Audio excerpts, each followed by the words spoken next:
Hello, everybody, and welcome to our next Museum from Home talk with Benjamin Franklin House, our virtual lecture series. You may have noticed that my background's a little different if you are a regular person who's watched our virtual talks, and that is because we are very excited to announce that we will be open to the public very soon. We are actually going to be open for tours for a limited time on July 4th and July 5th. To celebrate the holiday, and then we'll be open for architectural tours Friday through Sunday starting on July 10th. So we do hope that you'll come visit us when we do reopen. But today, I'm very pleased to welcome our education manager, Eleanor Hamblen, who will be speaking today about Franklin the Innovator. So pass it on to you, Eleanor. Thanks, Caitlin, and thank you so much to everyone who's been able to join us this afternoon for this talk on Benjamin Franklin the Innovator.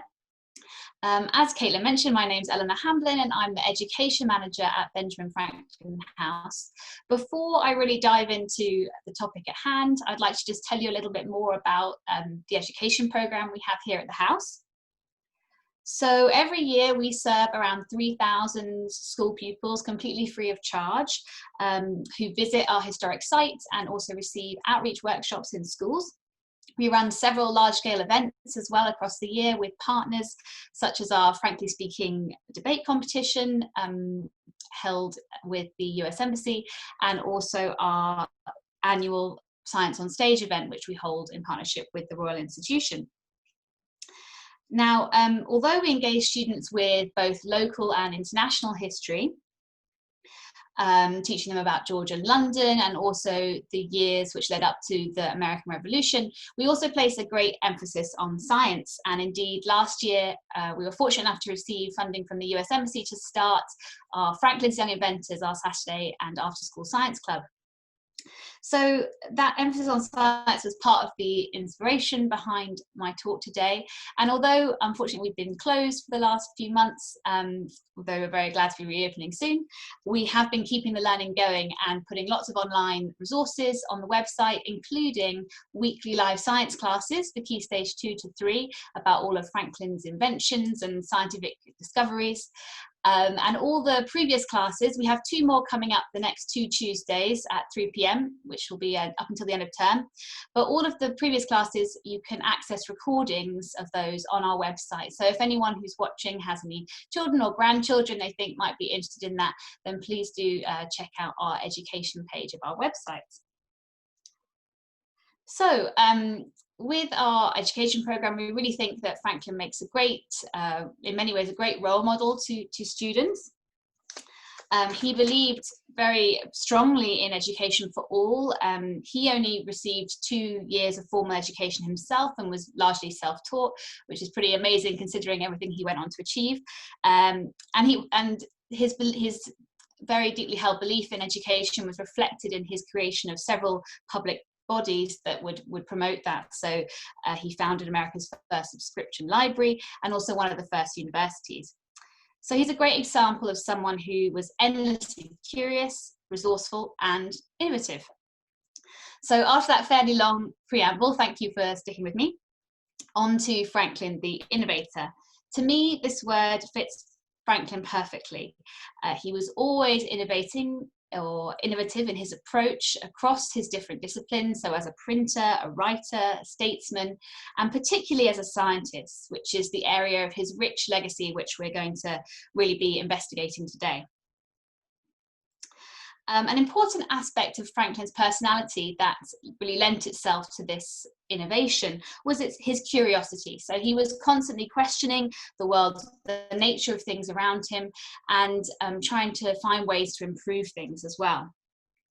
In the popular biography of Franklin, Benjamin Franklin, An American Life by Walter Isaacson, which I'd really recommend to anybody who's looking to find out more about Franklin, Isaacson describes Ben as the first great American exemplar of the Enlightenment on account of his emphasis on reason and also observed experience, coupled with some mistrust of religion and a great optimism about education and progress. Indeed, following his time in London at 36 Craven Street, which we now know as Benjamin Franklin House, Franklin briefly returned to America, but then went to France as America's first official ambassador in France. And there he was welcomed by Voltaire, great figurehead of the French Enlightenment, as an equal.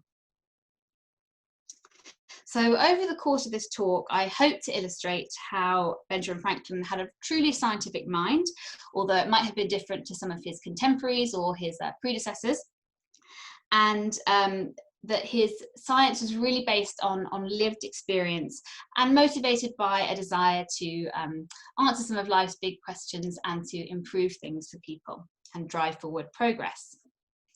So on the screen is one of my favourite portrayals of Ben Franklin, which certainly shows him in his role as a scientist.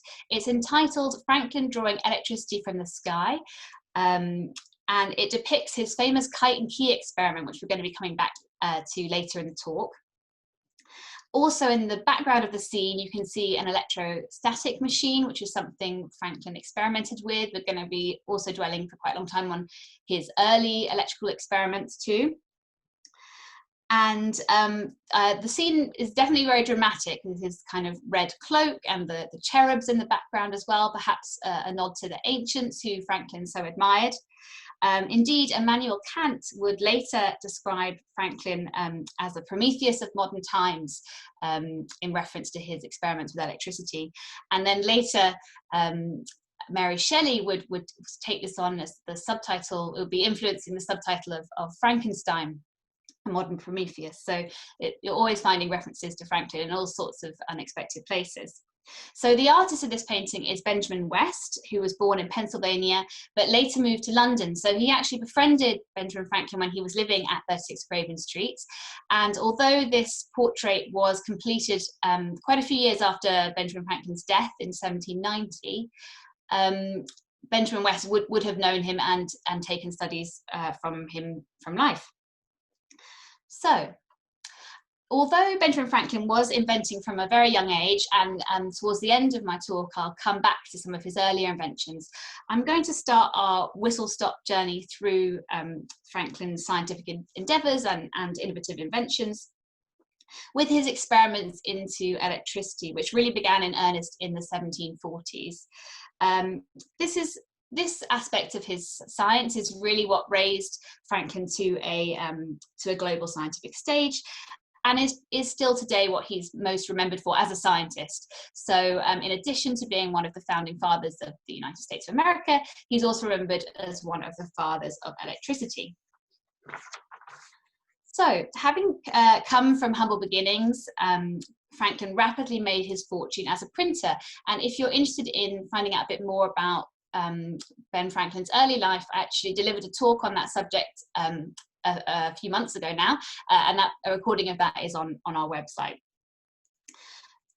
So on account of his great ingenuity and entrepreneurship, he really developed quite a great wealth quite quickly, and was able, as a printer, and was able to retire in 1748 at the age of 42.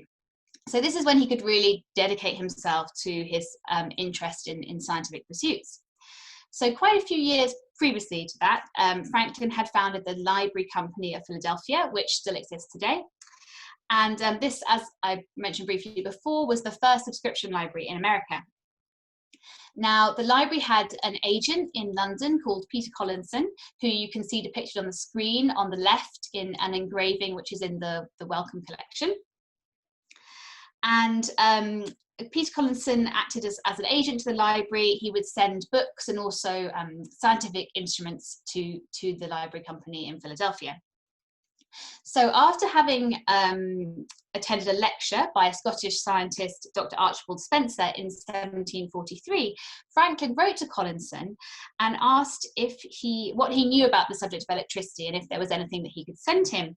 And in response, Collinson sent the library company an electrical tube, which is what you can see on the right of the screen. So this one is on display at the Franklin Institute in Philadelphia. Now, this was a hollow tube about 1/2 meter long, and it would be rubbed with some cloth to electrify the tube, and then it could be used to electrify items. So Benjamin Franklin really started off by using this to perform some kind of electrical tricks. For example, he would cause women's hair to stand on end, or a kind of artificial spider to dance around as well. So these kind of experiments were mainly to amuse friends at dinner parties, but he did also use the electrical tube to carry out some more concentrated electrical experiments. So, for example, he electrocuted a turkey to see what the effect would that be. He hypothesized that it would make the meat more tender. And he also sent an electric current through water to ignite alcohol. Now, Franklin did have some shocks during these experiments, but luckily nothing too serious. So, like other people experimenting with electricity at the time, Franklin made use of Leyden jars, which you can see in the image on the screen. And these were originally created by a Dutch scientist called Peter van Maschenbroek, who was from Leyden. And they were used to store and transfer electrical charge. So each Leyden jar is a glass bottle, and it has a foil around the outside of the glass and around the inside, and then it's partially filled with water. And then there's a metal wire that goes into the water and out through the top, sometimes through a cork plug. So the wire would be touched with an electrified object. In this image, there's some wire that's being used, but it could be the glass tube that we saw on the previous slide. And then the jars would be able to store the electrical current. Now, initially, scientists had thought that the electricity was being stored in the water, but Franklin actually discovered that it was being stored in the glass. And in a letter to Collinson in 1748, Franklin described how the Leyden jars could be both positively and negatively charged. So that's why I've put Franklin's electrical terms on this slide, because he was actually the first person to use those terms in reference to electricity. Before that, it was thought that there were two different electrical fluids at play, but Franklin affirmed that there was just one electrical fluid that different objects could have either an excess or a deficit of, and he used these terms positive and negative charge, which we still very much use today. As he continued his experimentation into how the Leyden jars could store and transfer electricity, he developed a device that he called an electrical battery, and that's actually what the image you can see on the screen. So it's this collection of Leyden jars grouped together in rows and columns. And this term battery, when you see it in reference in the context it was originally used, with Franklin's battery with these rows and columns, we see the connection with the origins of that word, the military origins, thinking about the formation of soldiers, which makes much more sense than when we look at our modern day batteries today. He also spoke about materials conducting electricity as well. Now, scientists had thought that when the electrical tube, for example, was being electrified through friction, through rubbing it with the cloth, they had thought that this was a creation of electricity. But Franklin suggested that, in fact, electricity was not being created, but transferred from one thing to another. And we now talk about this as the principle of the conservation of charge. So lots of important ideas about electricity that Franklin was kind of clarifying and giving language to. Now, the lightning rod is perhaps Franklin's most famous invention, and arguably one of the biggest legacies of his scientific endeavours. Indeed, in our modern world, the descendants of his lightning rod still protect buildings. In 1749, Franklin wrote to Collinson, and in his letter he included a hypothesis that a finely pointed object could be used to extract electrical charge from the clouds. At the time, lightning was widely feared, particularly since many buildings were still constructed from wood, so there was a great fire risk. And it was really not understood. Many people thought that it was a sign of divine punishment. So there had been some discussion in the scientific community. There had been speculation about the connection between lightning and electricity, but it wasn't known for sure. So this is what Franklin really wanted to get to the bottom of. In his journal, also in 1749, Franklin observes 12 similarities between lightning and what he called electrical fire. So these included the color of the light that they gave off, and also the crooked direction in which they traveled. He did some small-scale experiments and discovered that by holding a blunt metal rod towards an electrified object, that would cause a loud spark about 3 centimeters away from the electrified object. But if he held a sharpened metal rod towards the electrified object, that would create a paler and quieter spark that would be able to jump at a further distance, so about 20 centimeters away. So after these experiments, he then wrote in a letter to Collinson in 1750, he described how attaching pointed rods to the tops of high buildings could be something that would be really beneficial and help with safety. Then from the foot of the rod, there would be a wire that would extend to the ground. In this letter, he wrote, would not these rods probably draw the electrical fire silently out of the cloud before it came high enough to strike, and thereby by securing us from the most sudden and terrible mischief? So in this same letter, he spoke of a sentry box as a way to sort of test this theory, and that's the image, his own little doodle in his letter that you can see on the screen. So now the development of the lightning rod from there has quite an interesting history. So despite Franklin recording his ideas to test lightning in manuscripts as early as 1750 in the letter I just mentioned, he did not immediately put those plans into action. But in 1751, Collinson suggested to Franklin that they publish his letters so that others could study and learn from them. Franklin agreed, and 5 of his letters, which he'd written to Collinson between 1747 and 1750, were published in a booklet entitled, very catchy title, Experiments and Observations on Electricity Made at Philadelphia in America.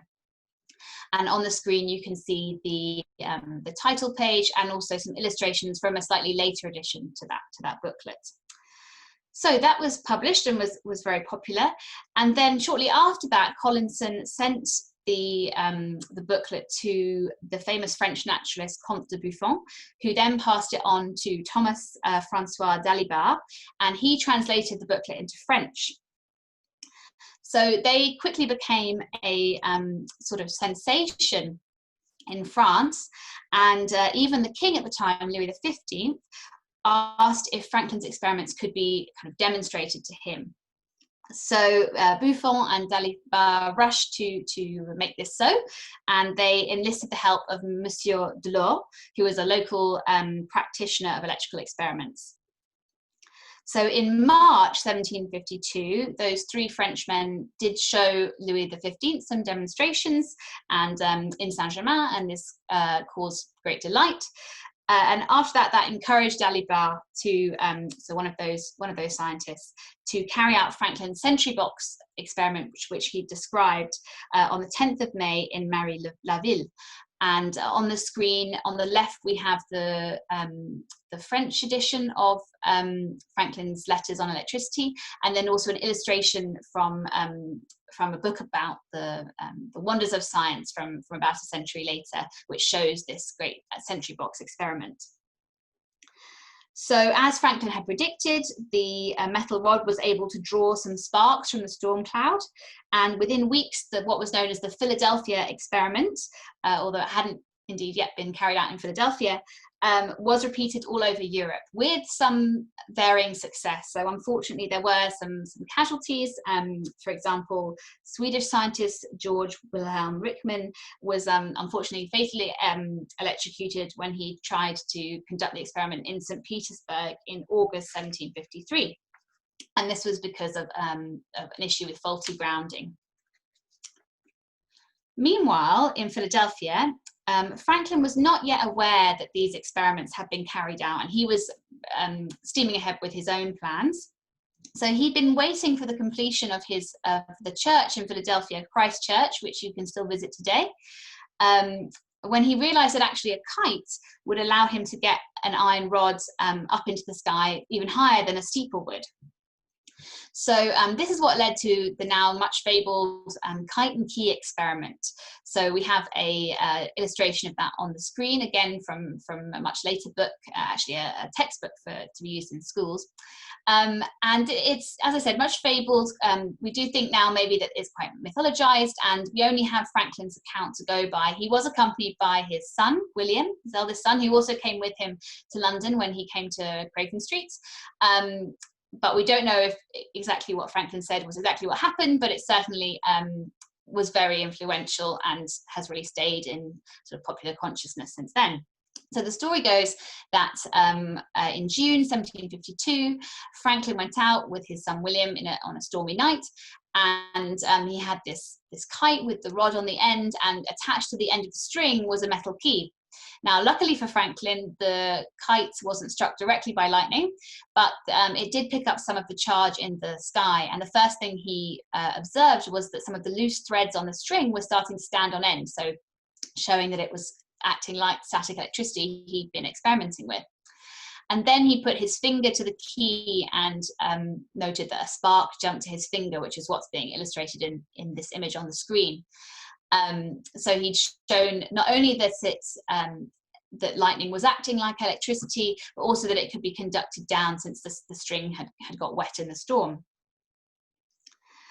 So after his version of the experiment, an account was published in Franklin's paper that he'd founded and remained a partner of even after he retired, which is called the Pennsylvania Gazette.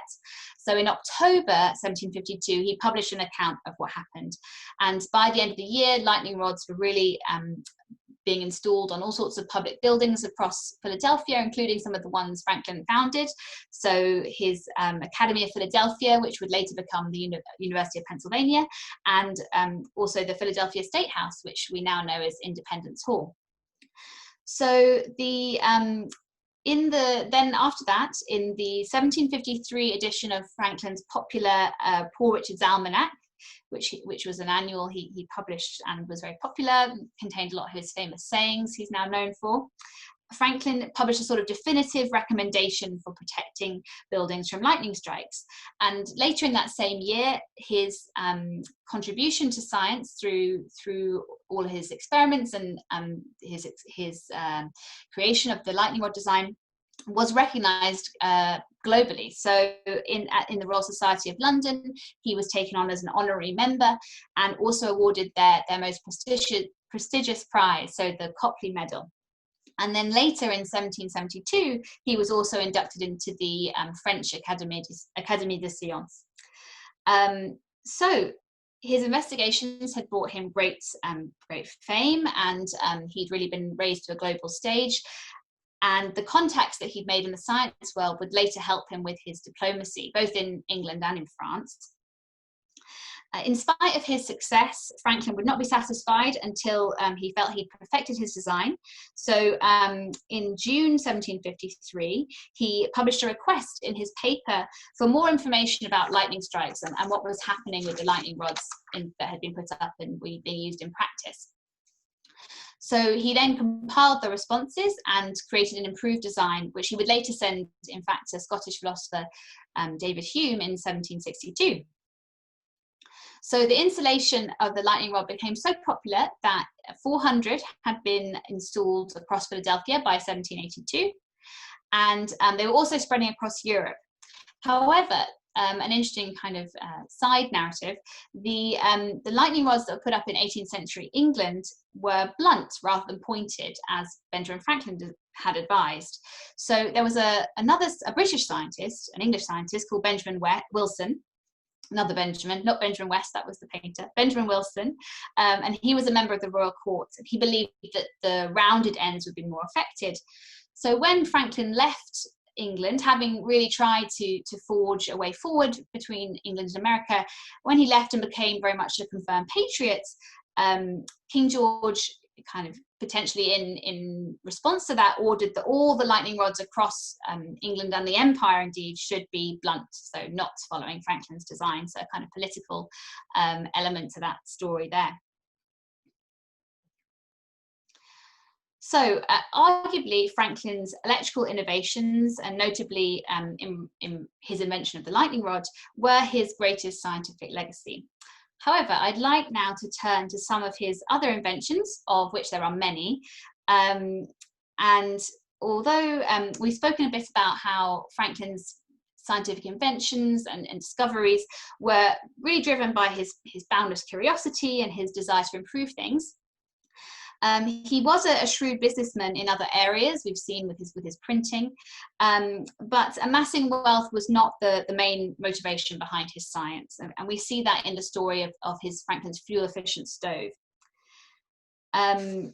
So he, in the early 1740s, around the same time that he was doing those electrical experiments, he started, he designed a wood-burning stove which could be built into fireplaces, and the idea was that it would maximize the heat but also minimize the amount of cold air and that was coming in, and smoke as well. So at the back of the stove there was a hollow baffle, so a kind of iron box that had, which was open at the bottom and had holes at the top. And so as the air was heated, it would pass into the baffle, and then through some chambers would be forced to then go down and up again before it exited the chimney. So because the warm air was staying in the stove for longer, it would mean it would warm the room for longer, and also the iron stove itself would take in some of that heat and retain the heat for longer too. So the stoves were very popular, and the governor of Pennsylvania actually offered Franklin a lucrative patent for his design. But Franklin declined this, and in his autobiography he commented that, famously, that as we enjoy great advantages from the invention of others, we should be glad of an opportunity to serve others by any invention of ours, and this we should do freely and generously. So could draw a comparison with his belief in access to education and knowledge, with his library and his university. Also, he thought about healthcare and civic safety with the first voluntary fire station as well. So this idea of kind of free access was really important to Franklin. So Franklin continued to improve the design of the stove throughout his life. But the Franklin stoves that are still in use today, they're quite different. They've been simplified, and they're more efficient versions of the Franklin's original design. Now, the invention which Franklin reported brought him the most pleasure, and indeed we are very fond of at Benjamin Franklin House, was his glass harmonica. And he invented this in this house, and Caitlin mentioned at the beginning how we're going to be reopening soon, and we do have a working modern replica of the harmonica which we show to guests at the end of our architectural tours, which we're going to be running. So I hope you'll be able to come and visit us to experience that. Now, the story behind the harmonica. So not that long after Benjamin Franklin arrived in London, he came in 1757, and about a year later, he went to see a concert of a musician called Edmund Delaval in Cambridge. And he was a musician who was using musical glasses, or what we sometimes call the glass harp. So when you have wine glasses filled with different levels of water and creates the sound by rubbing your finger around the rim. And Franklin loved the sound of this, but in very true to nature, he thought it was terribly inefficient and that he could do something to improve this instrument, make it easier to use.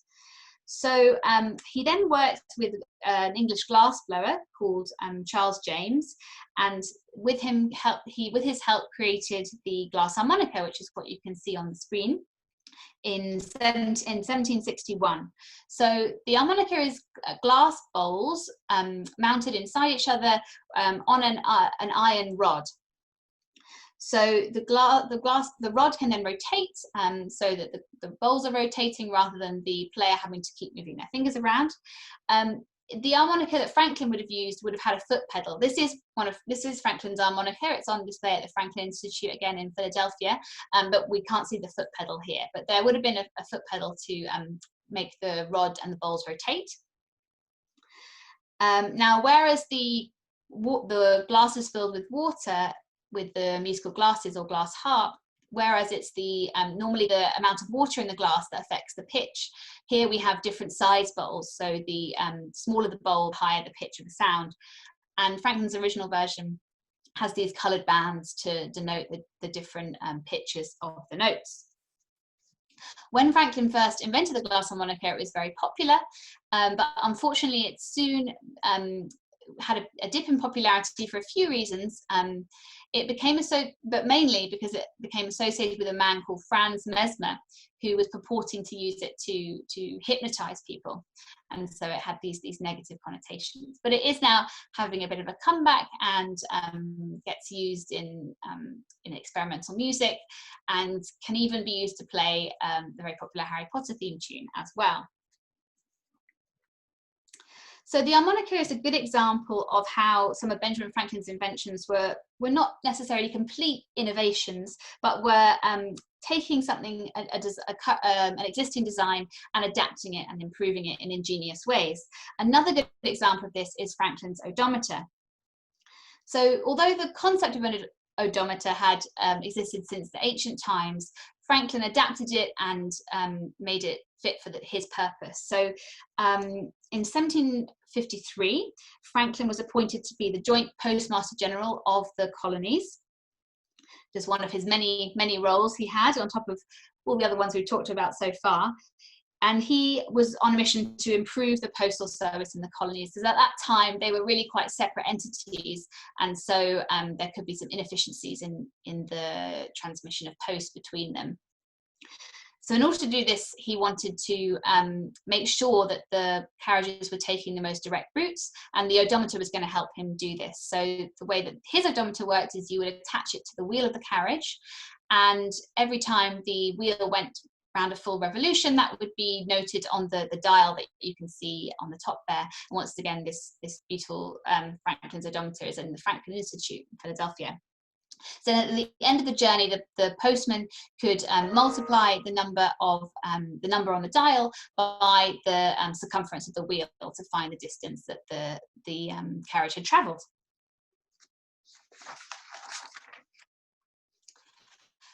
So Franklin is generally credited with creating bifocals, and on the screen you can see, in fact, the only portrait we have with the bifocals themselves. There are many portraits of Franklin where he's wearing glasses, but only this one with the actual bifocals.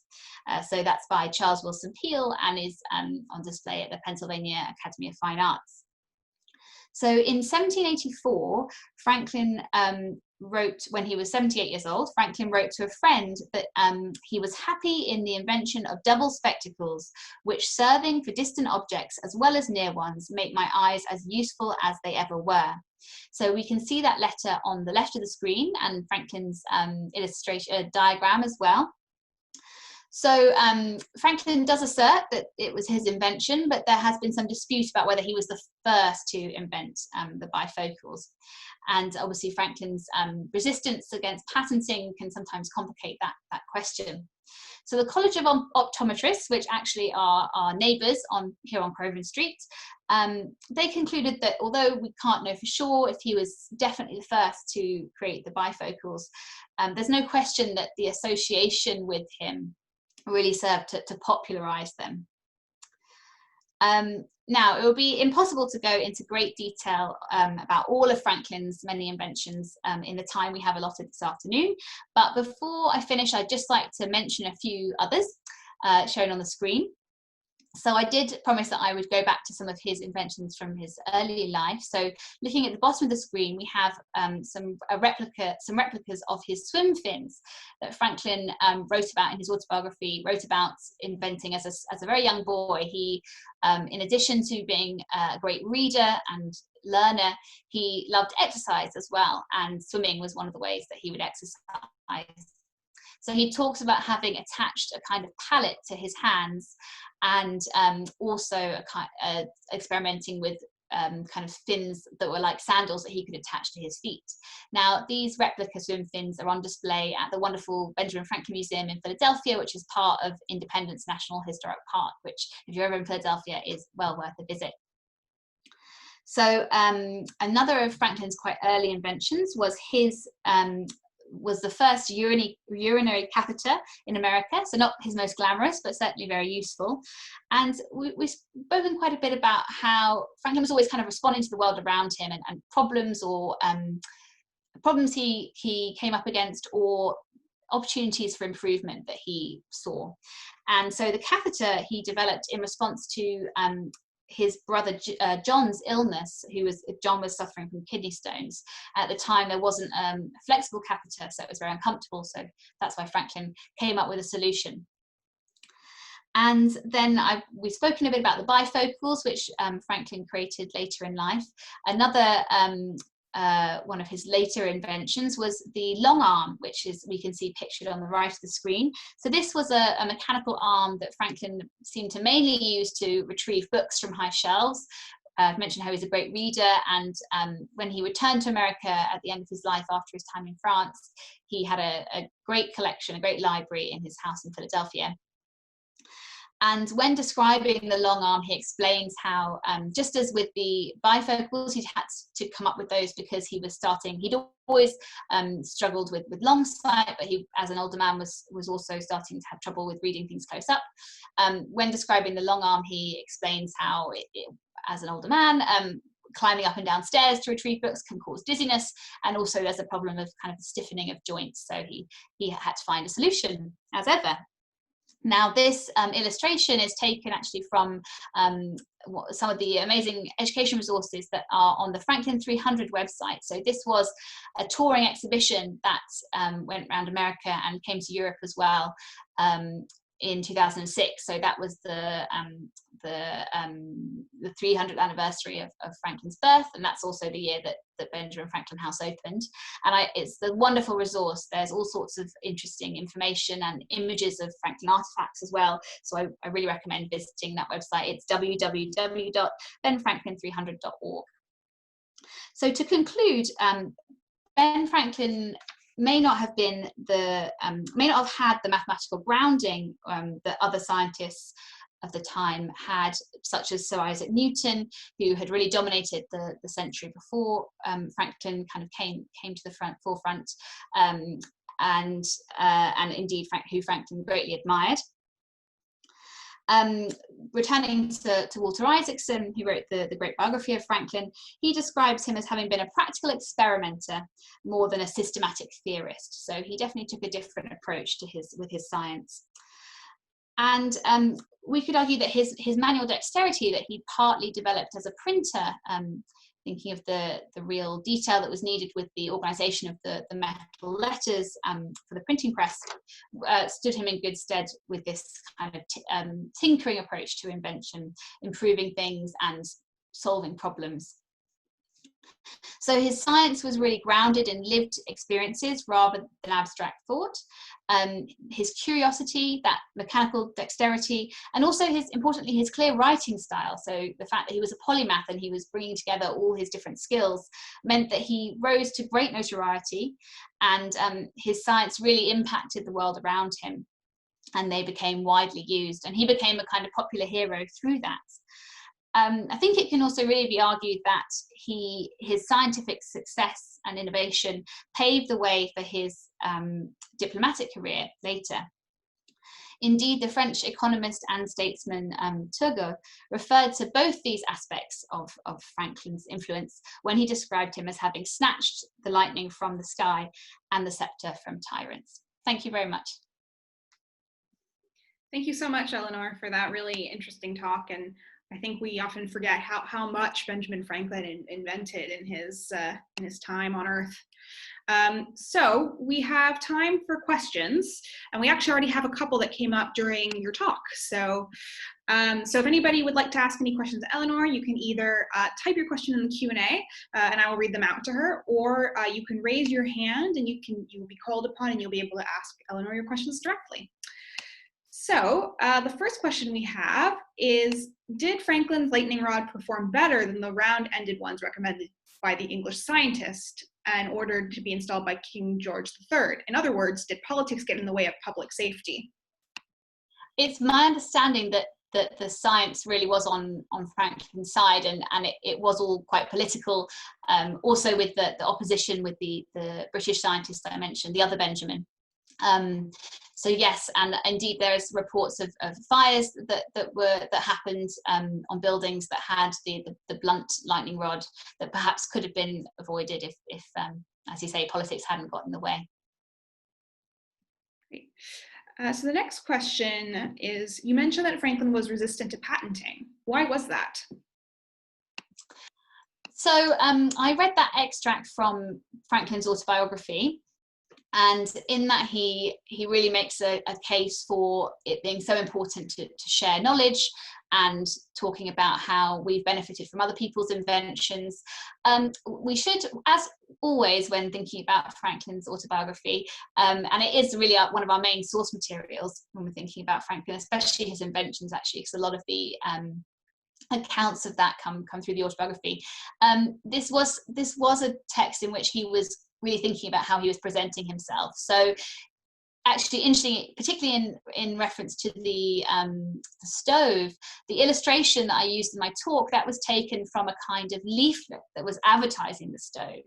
So although he didn't patent his inventions, he was also a very shrewd businessman. So it wasn't that it was totally kind of jettisoned the idea of making money from the science, but his main motivation with his science, particularly considering he'd already made his fortune elsewhere, was trying to make improvements to the lives of many, and really that very Enlightenment principle, very much an Enlightenment principle of the pursuit of knowledge and progress as well.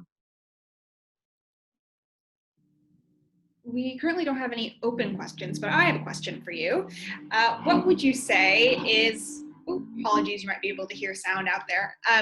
My question is, what is your favorite Franklin invention, if you have one? Well, I think I kind of agree with Franklin, and I think there's something very special and magical about the glass harmonica. But I do also love the idea of the long arm, and particularly the kind of story behind it and how his books were so important to him. And I mean, Franklin had such a great wit, so it's very funny a lot of the ways that he speaks about needing those things in old age.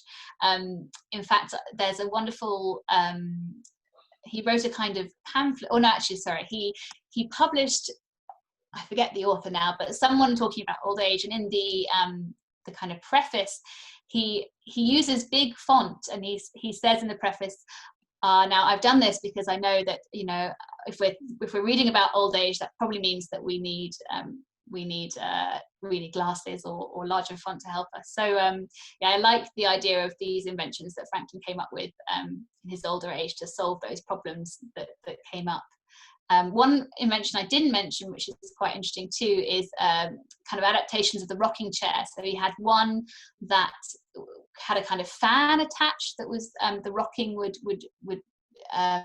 operate the fan, and also one that could churn butter too. So just really endless invention and creativity, really. Well, so we have time for one more question. And actually, it looks like two people have asked kind of a similar question, so I'll just combine them for you. So is the glass harmonica being used in new music compositions today? And where might we find recordings of them that we can access? Absolutely. I believe it is being used, as I mentioned, by some more modern kind of experimental musicians. I believe Imogen Heap has used it. There's certainly lots of wonderful kind kind of videos of performers playing it on YouTube. There is a musician who's a friend of the house, and when we developed because we use the glass harmonica in our schools visits as well, when we developed those resources for that, he did some wonderful recordings of demonstrations with it called Alasdair Malloy. So in fact, I think he has a whole website which has a lot about the glass harmonica and some recordings as well. But there's lots of wonderful recordings on YouTube. Yes, and as Eleanor mentioned, we do have the replica of the glass harmonica at the house. So, please do come see us when we reopen so that you can actually hear it live. But it'll probably be myself or Eleanor doing the demonstrations, so you will see our lovely faces as well. But thank you very much, Eleanor, for taking the time to do this talk today. It was definitely a whirlwind tour. I hope that everybody that watched it enjoyed. Yes, so this talk will be available on our website. We were recording it. We also have all of our previous talks that we've done on our website, www.benjaminfranklinhouse.org. And that's also where you'll find where you can purchase tickets to see the house when we reopen starting this coming weekend. So thank you again, Eleanor, and we hope to see everybody soon. Thanks, everyone. Bye.